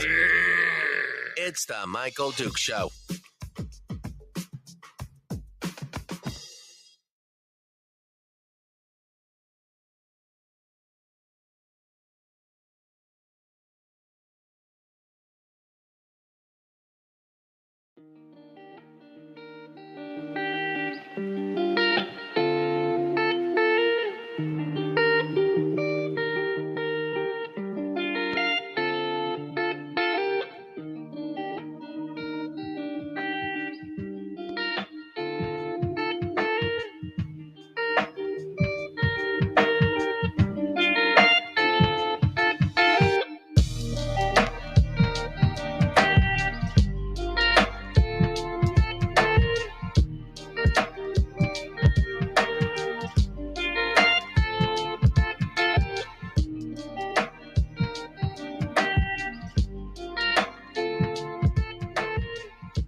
you.